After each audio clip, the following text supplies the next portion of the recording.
for 2 hours, but No. not happening. Don't tempt us. Huh? I can talk for 2 Joey hours. could talk. They are on, He's a and we're talker. ready to go. Okay, I'm super excited. All right, let me take it. You're gonna interview McKenna next, right? Huh? You're gonna interview McKenna next. Hello. Joey and Christine.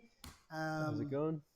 I am so excited to be here at Bizia, and this is a place that is very near and dear to my heart.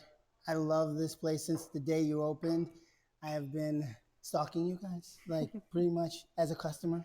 I can't get enough. Drive 45 minutes to come to this space because it's like my happy place. Yep. You created something very, very special here, and I just want to talk to you a little bit about like what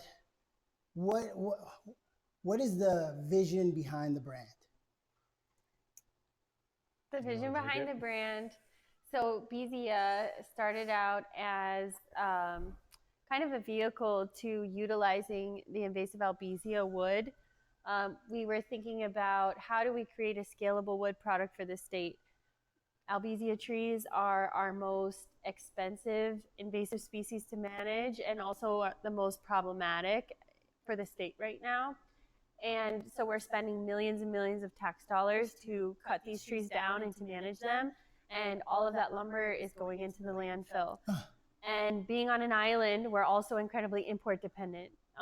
So we started looking at how can we think more with an island mindset and utilize the resources we have on island instead of trying to like bring in everything and then toss away what we have. So we were doing kind of small scale architectural millwork, and it's kind of kismet the way it happened, but we met somebody that had already started prototyping a surfboard with albizia wood, which is similar to balsa, which is traditionally what's been used for the solid chambered wood surfboard construction. And they were working with Dick Brewer, who is a legendary surfboard shaper. And this idea kind of continued to build over the last 5 or 6 years. And we finally applied for a grant that helped us foresee and bring to fruition like a scalable wood product to really utilize the amount of albizia wood that is available. Wow, that's incredible. And so I guess my next question would be like, how long has the business been operating, and how's it been going so far? I'll take turns. So the doors opened to Bizia officially in May of 2023. That was our grand opening. We did a soft opening early in the year. So for the months leading up to that, it was just kind of a word of mouth. People would discover us. I think you might have discovered us around then. And slowly we kind of opened it up to what made us like officially public and had our grand opening. And yeah, it's been, I'd say, successful. You know, the first, they say, a couple years of a new business is the hardest. Our growth has been steady. It's been consistent. We had a big leap, I think, in like the fourth quarter of the year, where we really hit that critical mass with the community starting to really discover us and the word getting out. And now we have, I think, a pretty consistent flow of new and repeat customers. And you're a surf shop, but also a coffee shop, which I love. Mm-hmm. I don't know anything about surfing. I don't know how to surf, although I want to correct that. I've been here 3 years. I got to figure out how to get in that ocean and surf. But I love the coffee shop. I love the coffee shop environment. I love working upstairs and working from here. I'll drive 45 minutes just to get here so that I could kind of like be in a zen place when I'm designing and working. So can you tell me a little bit about how it became, like, I remember we discussed it and it seemed like it was like an afterthought. Oh, maybe we should, because the focus was the surfboards. So can you tell me a little bit about that? Yeah, so we started talking about what is the customer experience when they come in here. And uh, for me, having a partner that shops for surfboards, I know how long it can take sometimes.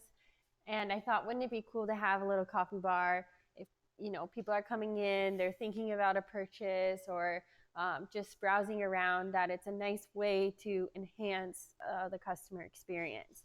I worked at Nordstrom through high school, through college, and I just really love this idea of creating these like really enhanced, beautiful customer experiences where the customer doesn't even really know why that was so pleasant, but it's just like these little things that you can do, from like the greeting to the cleanliness to just trying to anticipate their needs. So it really came from a place of wanting to figure out how we create this like elevated experience for the people that come in here, regardless of if they're looking for surfboards or just coming in for a drink. And yeah, as we continued to build out the space, we decided to just do the full coffee bar and thought of it as a way to kind of fill the gaps until we had enough customers that were interested in, the larger dollar item products. And it's ended up just taking off, and it's definitely like the busiest part of the shop. And luckily I had experience working with Honolulu Coffee, learning how to manage a cafe and ensure high quality. And again, this like kind of obsession with wanting to create a product that you can't just make for yourself at home. So, finding really interesting vendors and curating ingredients that are harder to find, so that people walk away feeling like that was a really cool experience and wanting to bring friends back. Yeah, no, even for myself, I could speak that I love the tea, because I'm not as much of a coffee drinker. I get on edge. And I already talk fast enough. I don't need coffee to help me. But I love the tea, and it's just, I'd never seen it. I can't find it, but I love it. And this is where I come to get it, and I love it. Go ahead. I was just going to say, I think the coffee bar speaks kind of the same language as our surf culture, our surf identity, like the vision and mission behind our brand about being local and like, focusing on local products. We source our materials locally. We source our syrups locally. Specifically what's the name of? Pono Potions. They source almost all of their ingredients locally, so we really curate that product, I think, throughout our brand. Yeah, and speaking of your brand, your logo is now you have this beautiful board that kind of explains where the idea came from. I know the answer to the question that I'm about to ask, but I'm asking it more for others. Tell me a little bit about the bird and where that idea comes from and how. Hey, Kenna. Sorry. Might have some outsiders. We could cut. I think they're just trying to see if we're open, but if you want to make them something, or I don't know, whatever you want to do. just, Okay. Yeah, because I'm in a little bit. Yeah. Okay. Sorry about that. No worries. Okay. So I'm gonna just repeat the question. Sure. So I don't know where I would transition or cut, but I'll figure it out in post. Yep. It's no big deal. And then I'll definitely take a photo of this board and this bird. By the way, love that. That came back. All right. So what was I gonna say? So okay. So now, speaking of the brand, I love the image of the bird. And so can you tell me a little bit about what's the meaning behind that? Who's up? So we worked with an amazing branding company called Wall to Wall, and they came up with a quote by Jack London that basically described what he saw when he came to Hawaii and witnessed surfing for the first time. And the designer, Kainoa, was basically took this quote and transferred into like a vision, and it was this surfboard riding bird. Wow. Yeah, so Kainoa, he's an awesome supporter and follower of everything we do, and yeah. So that's where the bird comes from. That's where the brand comes. I mean, I love the design, I love the aesthetic. I mean, as soon as I walked in the door of this place, I immediately thought like, wow, there was a lot of thought put into every detail. And I mean, I guess it takes an architect's eye to do this. Can you tell me a little bit about your architectural background and the thinking behind this this space? Yeah. So my background is architectural design. I went to University of Hawaii Manoa School of Architecture, and it actually ties very um, closely to the whole story of everything we're doing because my dissertation project, which is like the last year of your doctorate, was specifically looking at our, as Christine described, like our resources and how we're so import dependent, and that's where the Albizia kind of solution came to me. And in that project, we we built, you know, once I graduated through the university and through the state, that actually allowed us to build this housing prototype. So we built a structure entirely out of Albizia wood. Whoa. And this was a time when Albizia was like a very bad word, almost um, like people didn't even want to say the word because it was such a like a negative thing. So we, you know, Christine being by my side through this, we kind of were against like the grain all the way through, like until we built that structure. You know, people in the industry that we were talking to would always kind of either kind of laugh at the idea of like using Yeah, this. I think Joey's downplaying.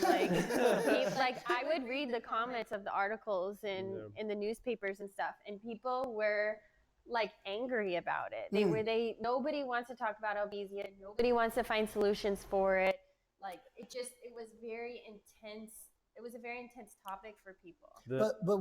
But since the opening and since seeing the vision it realized, I mean, I've heard nothing but amazing. When even I mentioned the word Bizia, people are like, oh yeah, I heard about this surf. It's so amazing. So what's been the transformation? How long has the change taken for people to catch up to the vision that you were describing? It's been gradual. Yeah. So that structure that I was talking about, yeah, I was downplaying it. You know, there's a lot of negativity. I don't like to harp on it. I just like she she would be a lot more affected by like people's reactions, and I would just kind of keep going on the path. Anyways, you know, without pretty much disregarding what people said and like going forward with the idea, we were able to build this structure. We strength tested it with the engineering lab. We did all the steps to prove that it could be done. Built it successfully, and it sat at the university on display for about 3 years. So that was like a real big statement, you know, and it really started to, that moment, it wasn't like it's built and everyone was like, oh, it makes sense. It was like a couple of years of people like seeing it as they drove by and starting to make sense of it, I think. And then our continuation of like onto the next project and the next project. And, you know, over the years, we've probably built 50 to 100 projects, not necessarily structures, but like stuff like this, like interior. And then even in Purple Maya, which I'm wearing the hat, in the entrance is this big, beautiful logo that I believe you did out of Albizia. Out of Albizia. I did not know that. That was one of the earlier ones, I think. Yeah, they were one of our biggest supporters at the beginning. I think we did that in like 2020 or 2019. So yeah, the logo, that whole interior like office space that we built, which is beautiful, is a lot of Albizia, and there's a lot of projects like that would kind of leapfrog from one to the next. So they would do it, and then someone saw it, and then, you know, they would say, oh, can you do this for our project? And it just kept kind of snowballing into like more and more projects like that. And I'd say by maybe like, yeah, the early 2020s, you know, 2020, 2021, I think was where we kind of made the flip. And like we started hearing from architects and where they were contractors, reaching out to us, and there was less like effort on our part, and it just started like kind of showing up. The clients started showing up more. And it took a few that were like, I'd say like the way pavers, like Dean Sakamoto, he was one of our early, he's an architect who specified Albizia for some really cool projects.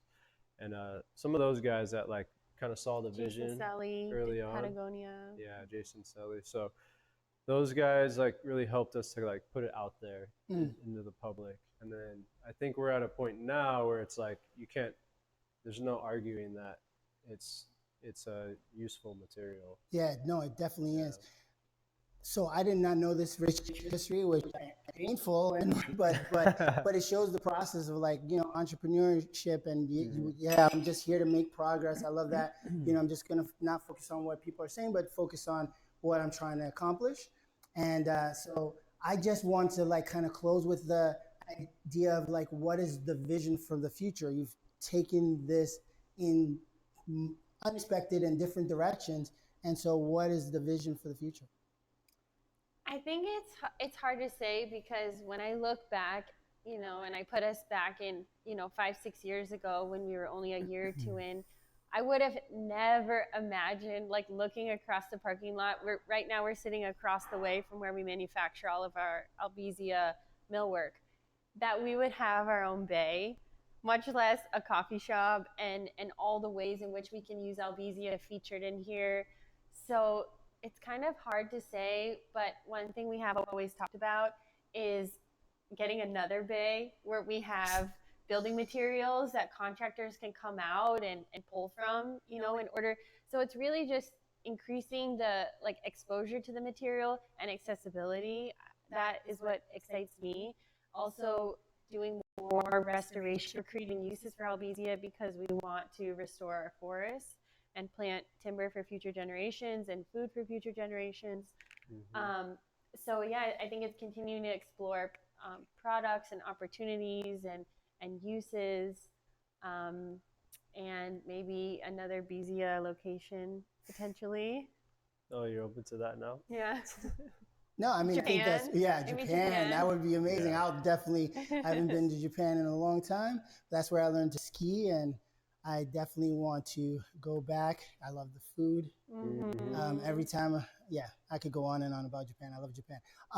So that would be an exciting and amazing location. And I think, I appreciate your time. I definitely enjoyed your invitation to go out and plant native trees.